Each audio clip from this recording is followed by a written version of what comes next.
जय श्री कृष्ण। राधे राधे दोस्तों, कई वर्षों बाद एक दिव्य और दुर्लभ संयोग 12 सितंबर 2023 श्री कृष्ण भगवान की छठी के दिन बनने जा रहा है। और दोस्तों, यदि आप भी आपके घर की सुख शांति, संतान की कमी और धन की कमी या कर्ज से परेशान हैं या आपका भाग्य आपका साथ नहीं दे रहा है, तो दोस्तों 12 सितंबर 2023 कृष्ण भगवान की छठी पर ये 5 सटीक और असरदार कार्य आप जरूर करें और आप देखेंगे कि कुछ ही दिनों में आपकी सभी समस्याओं का हल संपूर्ण रूप से हो जाएगा। दोस्तों, कई हजार वर्षों बाद 12 सितंबर 2023 को बहुत ही दुर्लभ और दिव्य संयोग बनने जा रहा है, क्योंकि इस दिन कृष्ण छठी के पावन दिन के साथ साथ राजयोग, अमृत सिद्धि योग और साथ ही धनलक्ष्मी जैसे कई योग बन रहे हैं। और इस दिन भगवान श्री कृष्ण सबसे अधिक प्रसन्न होने वाले हैं। इसीलिए दोस्तों, अगर आप भी भगवान कृष्ण से इस दिन जो भी सच्चे दिल से मांगेंगे वो मनोकामना आपकी जरूर पूरी होगी। और इस दिन ये 5 कार्य करने से आपकी किस्मत चमक उठेगी। आखिर कौन से वह कार्य जो आपको सभी कष्टों से मुक्त कर देंगे, आज की इस वीडियो में हम आपको विस्तार से बताएंगे। इसलिए दोस्तों, वीडियो को आखिर तक जरूर देखें। और दोस्तों, अगर आप भी अपने जीवन में भगवान श्री कृष्ण की कृपा पाना चाहते हैं तो इस वीडियो को लाइक करें कि कमेंट में जय श्री कृष्ण राधे राधे लिखना न भूलें। दोस्तों, श्री कृष्ण छठी के बाद भगवान श्री कृष्ण की छठी मनाने की भी परंपरा है। भगवान कृष्ण के छठी वाले दिन लोग अपने आराध्य का अपनी इच्छा के अनुसार ही नाम भी रखते हैं। यदि कृष्ण छठी के दिन आपने बाल गोपाल जी लाए हुए हैं, उनका नामकरण भी छठी वाले दिन ही किया जाता है। तो कुछ लोग भगवान श्री कृष्ण को माधव, बाल गोपाल, ठाकुर जी आदि नामों से पुकारते हैं। यदि आपने भी बाल गोपाल रखे हुए हैं, नामकरण किया हुआ है, तो बहुत अच्छी बात है। या फिर आपने बाल गोपाल कृष्ण छठी के दिन बिठाए हुए हैं, तो छठी वाले दिन इनका नामकरण आप अवश्य कीजिए। कृष्ण छठी के 6 दिन बाद भगवान श्री कृष्ण की छठी मनाई जाती है। अब आप देख लें कि आपने कृष्ण छठी किस दिन मनाई है। उस दिन से लेकर जो भी छठा दिन पड़ता है, उस हिसाब से आप छठी मनाई। कृष्ण छठी का जो पर्व है वो भगवान श्री कृष्ण के जन्म उत्सव के रूप में मनाया जाता है, जिनके 6 दिन बाद भगवान श्री कृष्ण की छठी मनाने का भी रिवाज है। इस दिन लोग कृष्ण छठी की तरह ही भगवान श्री कृष्ण की पूजा करते हैं। लोग इस दिन अपने घर में बच्चों की छठी की तरह ही घर में खड़ी चावल बनाते हैं। इस दिन भगवान श्री कृष्ण को पीले रंग के वस्त्र और माखन मिश्री का भोग भी लगाया जाता है। वैसे तो छठी दोपहर के टाइम ही मनाई जाती है, या फिर आपके घर परिवार में जो भी रीति रिवाज हो, जिस तरह से आप मनाते आ रहे हो, या फिर जिस तरह से आप अपने बच्चों के छठी मनाते हो, उसी प्रकार आप भगवान श्री कृष्ण बाल गोपाल की छठे मनाई। ये तो छठी किस तरह से मनाते हैं वह भी आपके साथ शेयर करेंगे। तो सुबह सूर्योदय के बाद आपको सबसे पहले स्नानादि से निवृत्त होकर बाल गोपाल को, ठाकुर जी को आपको पंचामृत से स्नान कराना है। पंचामृत में आपको पता ही है, दूध, दही, घी, शहद, शक्कर और गंगाजल मिलाकर पंचामृत बना लीजिए। उसके बाद आप ठाकुर जी को स्नान कराएं। यदि आपके पास है तो शंख से स्नान कराएं, या फिर चांदी के पात्र में पानी भरकर आप पंचामृत से स्नान करा सकते। इसके बाद भगवान श्री कृष्ण को पीले रंग के वस्त्र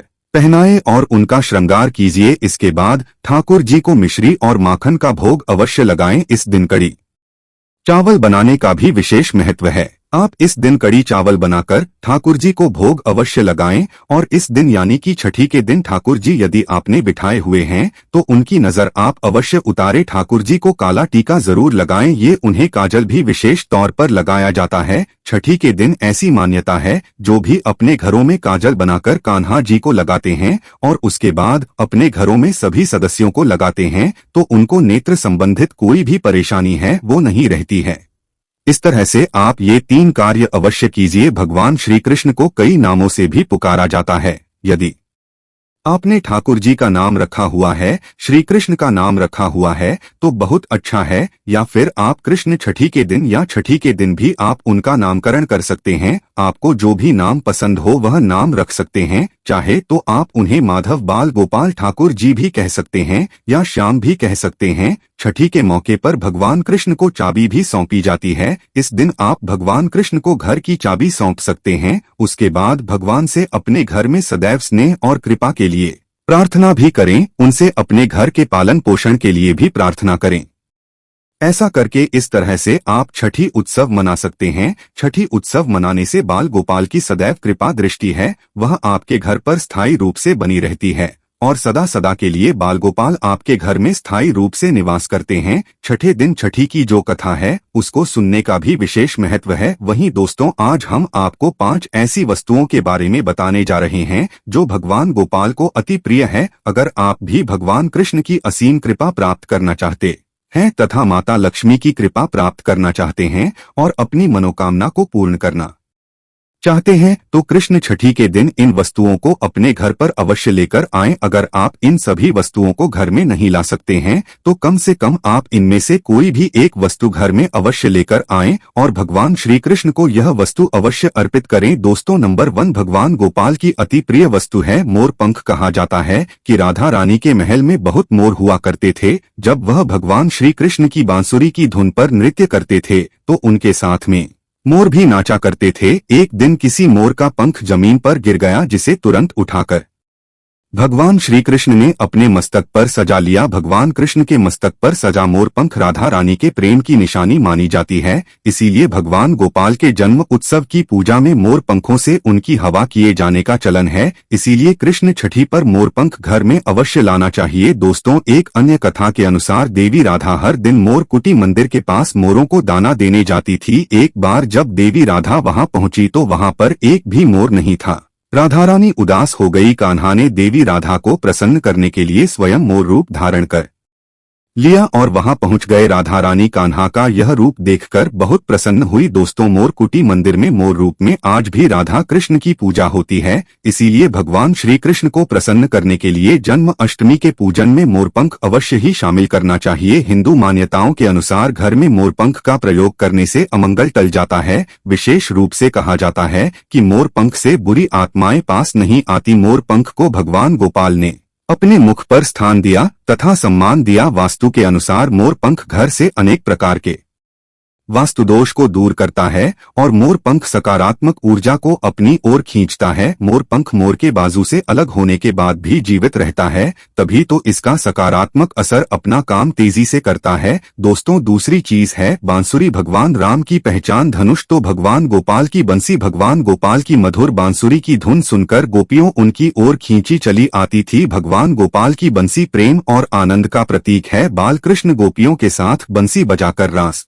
रचाते थे और सृष्टि में प्रेम का संचार करते थे। दोस्तों, कृष्ण छठी के दिन भगवान श्री कृष्ण के श्रृंगार की सामग्री में बांसुरी को शामिल करने से गृहस्थी में प्रेम और आनंद आता है। भगवान कृष्ण को बांसुरी अर्पित करने के साथ ही आप अपने घर में बांसुरी को अवश्य ही लाएं। दोस्तों, माना जाता है कि जहां कहीं भी वास्तु दोष हो वहां बांसुरी लगाने से वास्तु दोष दूर हो जाता है। लेकिन ध्यान देना जरूरी है कि बांसुरी कभी भी सीधे नहीं लगानी चाहिए, बल्कि इसे हमेशा तिरछा लगाने से लाभ मिलता है। साथ ही बांसुरी का मुंह हमेशा नीचे रहना चाहिए। इसके अलावा दाम्पत्य जीवन में तनाव या फिर कलहपूर्ण वातावरण रहता हो तो सिरहाने में बांसुरी रखकर सोने से बहुत अधिक लाभ मिलता है। दोस्तों, तीसरी चीज है मोर मुकुट। ज्योतिष गणना के अनुसार ऐसा माना जाता है कि भगवान कृष्ण की कुंडली में कालसर्प योग था, इसीलिए वे सदैव अपने मुकुट पर मोर का पंख हमेशा धारण करते थे। मोर और सिर्फ में भीषण शत्रुता होती है, इसीलिए मस्तक पर मोर मुकुट धारण करने से कालसर्प दोष का योग कम होता था। भगवान की पूजा में उन्हें मोर मुकुट पहनाने से कालसर्प दोष का प्रभाव दूर हो जाता है। दोस्तों, चौथी चीज है माखन मिश्री। नंद के लाल गोपाल को माखन अति प्रिय है। कहते हैं जिस रात गोपाल का जन्म हुआ उस रात नंदगांव की गोपियों ने सपने में देखा था कि गोपाल माखन मांग रहे हैं। नंदलाल को माखन इतना प्रिय था कि वह बचपन में गोपियों की मटकी से माखन चुराकर तथा मटकियां तोड़कर माखन खा लिया करते थे, जिसकी वजह से इनका एक नाम माखन चोर भी है। दोस्तों, भगवान के भोग में माखन मिश्री को अवश्य ही शामिल करना चाहिए। प्रेम पूर्वक भगवान गोपाल को माखन मिश्री का भोग लगाने से आरोग्य की प्राप्ति होती है, धन सुख समृद्धि की प्राप्ति होती है। धनलक्ष्मी आपके घर में धन की वर्षा करती है। भगवान गोपाल को माखन मिश्री अर्पित करने से वे शीघ्र ही आपकी सभी इच्छाएं पूर्ण करते हैं। दोस्तों, पांचवी चीज है झूला या फिर पालना। भक्ति भाव के भूखे बाल गोपाल को कृष्ण छठी पर झूला झुलाने की परंपरा चली आ रही है। ये ठीक उसी प्रकार से है जैसे बच्चे के जन्म के बाद उसे पालने में झुलाने से आनंद की प्राप्ति होती है, उसी प्रकार भक्तजन अपने प्रभु के बाल स्वरूप को पालने में झूला कर भक्ति के परम सुख को प्राप्त करते हैं।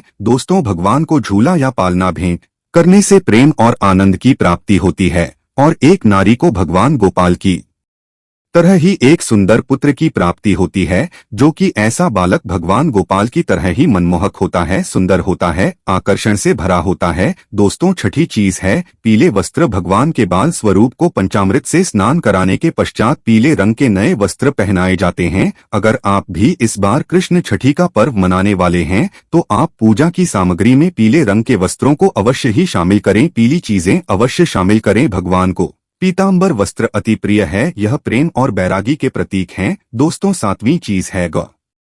भगवान गोपाल का निवास गौ लोग माना जाता है। गाय भगवान सहचर है। भगवान गोपाल के साथ पूजा में बछड़े के साथ ही गाय की पूजा करना सुख समृद्धि दायक माना जाता है। पुराणों में गाय को धन का प्रतीक माना गया है। भगवान धन रूपी गौ की रक्षा करते हैं। दोस्तों, ज्योतिष शास्त्र के अनुसार गाय के भीतर गुरु ग्रह का वास होता है। यदि यह ग्राहक किसी व्यक्ति की कुंडली में नीच स्थिति में हो तो उसे गाय की सेवा करनी चाहिए। ऐसा करने से वो उस ग्रह की कुपित दृष्टि से बच सकता है। इसके अलावा वास्तुशास्त्र के अनुसार पूजा स्थान अथवा बैठक के कमरे में ईशान कोण में चांदी की गाय और उसका बछड़ा रखने से भाग्य में वृद्धि होती है। इसीलिए आप कृष्ण छठी से पहले ही चांदी की गाय और उसका बछड़ा अपने घर पर अवश्य ही लाएं। अगर आप चांदी का नहीं ला सकते हैं तो आप मिट्टी का ला सकते हैं, या फिर आप गाय और बछड़े की तस्वीर लाकर भी ईशान कोण में लगा सकते हैं। दोस्तों, आठवीं ये चीज है गीता की पोथी। भगवान कृष्ण ने महाभारत के युद्ध के दौरान अपने प्रिय शाखा और पांडवों में श्रेष्ठ अर्जुन को गीता का उपदेश दिया था। गीता मुंह से निकालकर संसार देखने का मार्ग बताती हैं। इससे भगवान श्री कृष्ण की वाणी कहते हैं, जो मनुष्य को मुक्ति का मार्ग और कर्म पथ पर चलने का ज्ञान देती है। दोस्तों, इसीलिए भगवान की पूजा में गीता की पोथी जरूर रखनी चाहिए और रात में जागरण करते हुए गीता का पाठ हर हाल में अवश्य करना चाहिए। कृष्ण छठी के शुभ अवसर पर भगवान गोपाल की असीम कृपा प्राप्त करने के लिए आप कृष्ण छठी से पूर्व ही इन चीजों को अपने घर पर अवश्य ही लेकर आए और इन्हें भगवान की पूजा में शामिल करें। ऐसा करने से आपको भगवान गोपाल की असीम कृपा प्राप्त होगी, धन लक्ष्मी की कृपा प्राप्त होगी। सभी देवी देवता दोनों हाथों से आपके जीवन में धन की वर्षा करेंगे। तो आइए दोस्तों, अब आपको सुनाते हैं कृष्ण भगवान की छठी से जुड़ी कथा, जिसको सुनने मात्र से ही आपकी सभी तरह की मनोकामनाएं पूर्ण हो जाएगी। पौराणिक कथा के अनुसार जब भगवान श्री कृष्ण की छठी थी तो उस समय भगवान श्री कृष्ण अत्यधिक रो रहे थे। तो कोई कह रहा था कि भगवान श्री कृष्ण को नजर लगी हुई है, कोई कह रहा था कि भगवान श्री कृष्ण को भूख लगी हुई है, यशोदा मैया का दूध उतर नहीं रहा था। इस पर ब्रह्मा जी ने महामाया को कृष्ण जी को चुप कराने को कहा। महामाया गोकुल पहुंच गई और भगवान श्री कृष्ण के सामने कई तरह के नाटक करने लगी। कभी चिड़िया बनकर श्री कृष्ण के सामने आ जाती, कभी चिड़िया बनकर उड़ जाती। इस तरह से श्री कृष्ण खिलखिलाकर हंसने लगे। उसके बाद श्री कृष्ण चुप हो गए, जिसके बाद ब्रह्मा जी ने महामाया को छठी देवी होने का वरदान दिया और कहा कि तुम प्रत्येक घर में छठी देवी के नाम से आदर के साथ पूजी जाओगी। तो ये थी छठी कथा। इस तरह से आप भी छठी महोत्सव मना सकते हैं। आपके घर परिवार में जैसा रीति रिवाज है, जिस तरह से मनाते आ रहे हो, उस तरह से भी आप छठी मनाइए। या फिर यह देख लीजिए कि आपके घर परिवार में पास के मंदिर में जब भी छठी मनाई जा रही हो, उस दिन भी आप छठी मना सकते हैं। यदि आपने बाल गोपाल भी नहीं रखे हुए हैं,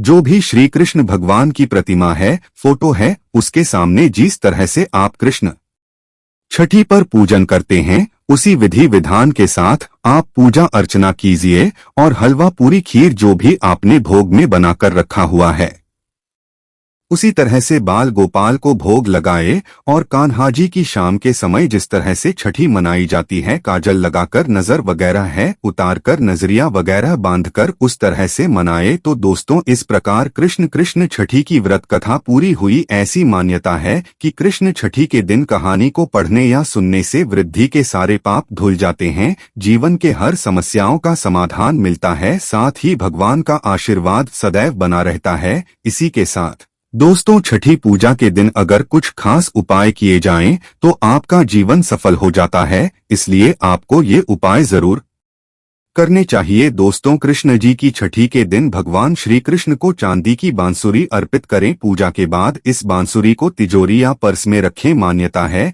कि ऐसा करने से धन लाभ होता है। इसके अलावा छठी के दिन राधा माधव को 56 भोग लगाएं। कहते हैं कि ऐसा करने से श्री कृष्ण प्रसन्न होते हैं और मनोकामनाएं पूरी होती है। रात 12 बजे दूध में केसर मिलाकर श्री कृष्ण का अभिषेक करना चाहिए। मान्यता है कि ऐसा करने से सुख समृद्धि और आर्थिक स्थिति में सुधार होता है। दोस्तों, इस दिन राधा कृष्ण मंदिर में जाकर श्री कृष्ण जी को अपने हाथों से बनी पीले फूलों की माला अर्पित करें। साथ ही अभिषेक के समय शारदा तिलक में दिए उनके इस अष्टदशाक्षर मंत्र का जाप करें। क्लीं कृष्णाय गोविंदाय गोपीजन स्वाहा। इस दिन भगवान श्री कृष्ण के इस मंत्र का जाप करने से आपकी आर्थिक संकट जल्द ही दूर होने लगेंगे और धन लाभ के योग भी बनेंगे। और अगर आप चाहते हैं कि आपके जीवन में यश हो और धन की कभी कमी ना हो, तो इसके लिए इस दिन श्री कृष्ण मंदिर में जाकर पीले रंग के कपड़े, पीला फल, अनाज और पीले रंग की मिठाई दान करें। साथ ही रात को कृष्ण जन्म के समय उनके इस मंत्र का जाप करें। क्लीं कृष्णा इस वाह। इस दिन ऐसा करने से आपके जीवन में कभी यश की कमी नहीं होगी और आपकी तिजोरियां हमेशा भरी रहेंगी। वही अगर आप लक्ष्मी की कृपा अपने ऊपर बनाए रखना चाहते हैं और जीवन में खूब तरक्की पाना चाहते हैं, तो कृष्ण जी की छठी के दिन घर में या किसी बाग में या किसी मंदिर आदि में केले के 2 पौधे लगाएं। साथ ही अपने काम बनाने के लिए रात के समय श्री कृष्ण के इस मंत्र का जाप करें। श्री ग्रीन क्लीं कृष्णा स्वाहा।